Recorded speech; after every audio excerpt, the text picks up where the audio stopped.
what we know today, or are some of these things, are you guessing based on what we know today? No. All of these things can be built with what we know today.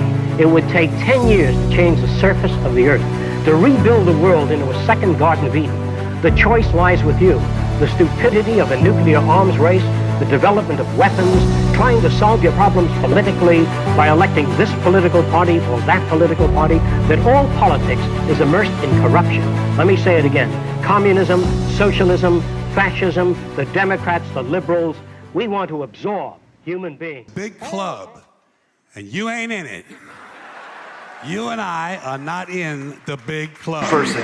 By the way, She taught me how to play the game Monopoly. She understood that the name of the game is to acquire. She would accumulate everything she could, and eventually she became the master of the board. And then she would always say the same thing to me. She'd look at me and she'd say, "One day, you'll learn to play the game." One summer, I played Monopoly almost every day, all day long. And that summer, I learned to play the game. I came to understand the only way to win is to make a total commitment to acquisition. I came to understand that money and possessions, that's the way that you keep score. And by the end of that summer, I was more ruthless than my grandmother. I was ready to bend the rules if I had to win that game.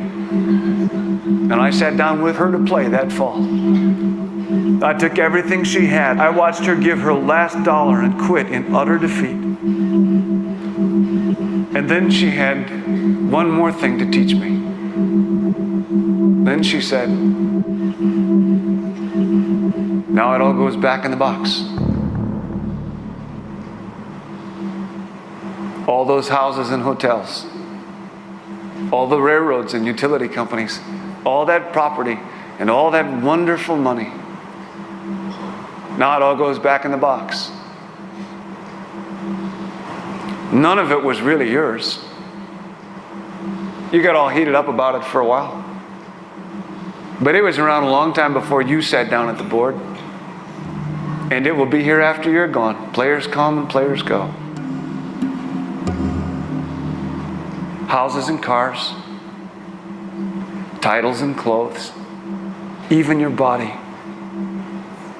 Because the fact is that everything I clutch and consume and hoard is going to go back in the box, and I'm going to lose it all.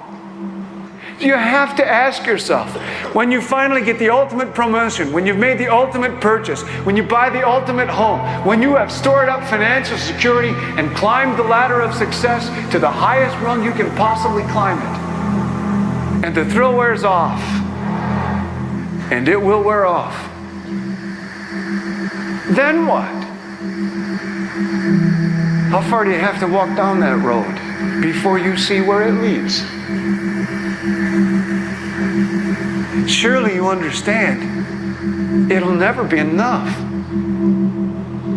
So you have to ask yourself the question, what matters?